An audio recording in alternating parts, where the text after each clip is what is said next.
Mais um ataque em Gaza. 14 palestinos mortos, incluindo crianças, em um bombardeio israelense. A guerra já matou mais de 60 mil pessoas. Você já parou para pensar no que está acontecendo lá? No que leva a esse ciclo de violência? Fica comigo até o final, porque hoje eu vou te explicar tudo de forma clara, direta e sem enrolação. Esse é um assunto que todo mundo precisa entender. O que aconteceu? No dia 30 de julho de 2025, um novo ataque aéreo israelense matou 14 palestinos na faixa de Gaza. Esse número veio do Ministério da Saúde de Gaza, que também informou que a maioria das vítimas estava em uma área considerada segura, chamada Al-Mawazi, no sul do território. Entre os mortos, havia um médico e seus 3 filhos. Isso aconteceu perto de um ponto de distribuição de ajuda humanitária, onde pessoas desesperadas tentavam pegar comida. Imagina, você está com fome, numa fila para conseguir algo para comer e, de repente, um bombardeio. É trágico. Esse não é um caso isolado. Só nas últimas semanas, centenas de palestinos morreram em situações parecidas, muitas vezes enquanto buscavam comida ou abrigo. A guerra, que já dura quase 2 anos, deixou mais de 60 mil mortos, segundo dados oficiais, e a crise humanitária só piora. Mas por que isso está acontecendo? O que está por trás desses números? Vamos direto ao ponto. O conflito entre Israel e Palestina é complexo, mas eu vou te explicar de um jeito que qualquer pessoa entenda. Tudo começou a escalar em 7 de outubro de 2023, quando o Hamas, um grupo militante que controla parte de Gaza, fez um ataque surpresa em Israel. Eles mataram cerca de 1.200 pessoas, a maioria civis, e levaram 251 reféns. Foi um dos dias mais mortais da história de Israel. Em resposta, Israel lançou uma ofensiva militar em Gaza, com bombardeios aéreos e operações terrestres. O objetivo, segundo Israel, é desmantelar o Hamas e garantir a segurança do país. Mas aqui entra o problema. Gaza é um território pequeno, com 2,2 milhões de pessoas vivendo em condições muito difíceis. É como se fosse uma cidade superlotada, cercada por muros e com um bloqueio imposto por Israel desde 2007. Esse bloqueio limita a entrada de comida, remédios, água potável e até energia. Imagina viver assim, sem liberdade de movimento, com escassez de tudo. Desde o ataque do Hamas, a resposta de Israel tem sido massiva. Segundo o Ministério da Saúde de Gaza, mais de 60 mil pessoas, a maioria civis, incluindo muitas mulheres e crianças. A ONU diz que 98% dessas mortes aconteceram em Gaza. E não é só sobre os bombardeios. A fome virou uma arma de guerra. Cerca de 95% da população de Gaza sofre com insegurança alimentar e 344 mil pessoas estão em situação de fome extrema. Crianças estão morrendo de desnutrição. É uma crise humanitária que o mundo não pode ignorar.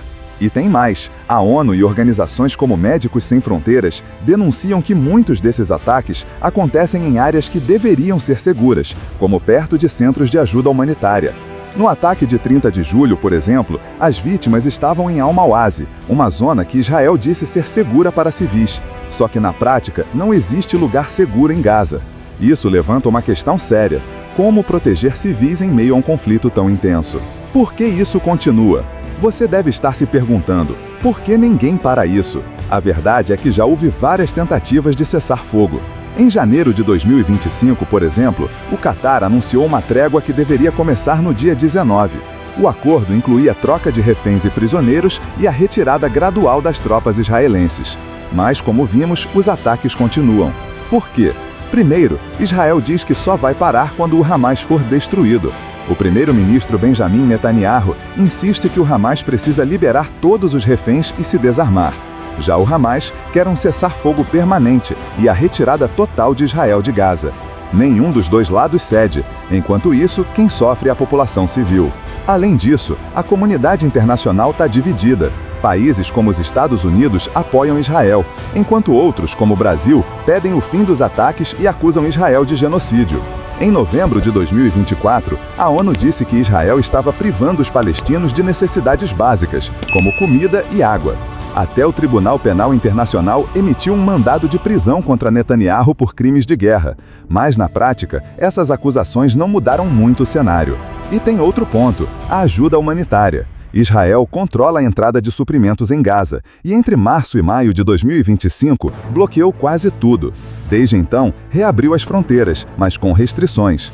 A ONU diz que o sistema de distribuição de ajuda, comandado por uma fundação apoiada por Israel e pelos Estados Unidos, é perigoso e ineficaz.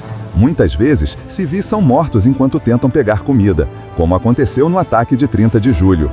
Isso é inaceitável, e a ONU já registrou quase 800 mortes em pontos de ajuda entre maio e julho deste ano. Direto, informativo, empático, com linguagem simples e acessível. Impacto humanitário. Agora vamos falar do impacto humano. Gaza está em pedaços. Cidades foram destruídas, escolas e hospitais viraram alvos. Mais de 2 milhões de pessoas foram deslocadas, muitas vezes mais de uma vez. Imagina ter que abandonar sua casa, sem saber se vai voltar, e viver em uma barraca, sem comida ou água limpa.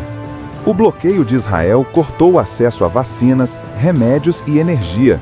Uma instalação de energia em Gaza está funcionando com apenas 13% da capacidade. Crianças estão morrendo de doenças que poderiam ser evitadas. E a fome? É uma crise sem precedentes. O Programa Mundial de Alimentos da ONU estima que são necessárias 62 mil toneladas de comida por mês para alimentar a população de Gaza. Sabe quanto está entrando? Só 1/3 disso. E não é só sobre números. Cada morte é uma história, uma família destruída. No ataque de 30 de julho, um médico perdeu a vida junto com seus 3 filhos. Como explicar isso? Como justificar que civis que só queriam comida acabem mortos? Isso nos leva a uma pergunta maior. O que o mundo está fazendo para mudar essa realidade? Análise crítica. Olha, é fácil apontar o dedo e dizer quem está errado, mas a verdade é que esse conflito é um ciclo de violência que se alimenta de ódio, medo e interesses políticos. Israel diz que está se defendendo do Hamas. O Hamas diz que está lutando pela liberdade dos palestinos. E no meio disso, civis pagam o preço. Organizações como a ONU e Médicos Sem Fronteiras acusam Israel de usar a fome como arma e de violar leis internacionais. Por outro lado, Israel culpa o Hamas por operar em áreas civis, usando pessoas como escudo. Quem está certo? Talvez os dois lados tenham culpa, mas uma coisa é fato: a população de Gaza não pode continuar sofrendo assim. A solução não é simples. Um cessar-fogo permanente seria o ideal, mas precisa de vontade política. Israel precisa parar os ataques e abrir as fronteiras para ajuda humanitária. O Hamas precisa liberar os reféns e renunciar à violência. E o mundo? Precisa pressionar os dois lados para sentarem e negociarem. Mas, acima de tudo, a gente precisa lembrar que são pessoas, como eu e você, que estão morrendo. Chegamos ao final e eu te pergunto, o que você acha disso tudo? Será que o mundo vai continuar assistindo enquanto Gaza vira um campo de sofrimento? Se esse vídeo te fez refletir, deixa seu like, se inscreve no canal e ativa o sininho para não perder os próximos conteúdos. Compartilhe esse vídeo com quem precisa entender o que está acontecendo. E mais, se você quer ajudar, pesquise sobre organizações que levam ajuda humanitária para Gaza, como a ONU ou Médicos Sem Fronteiras. A sua voz importa. Comenta aqui embaixo o que você acha que pode ser feito para mudar essa realidade. Até a próxima, e vamos juntos buscar um mundo mais justo.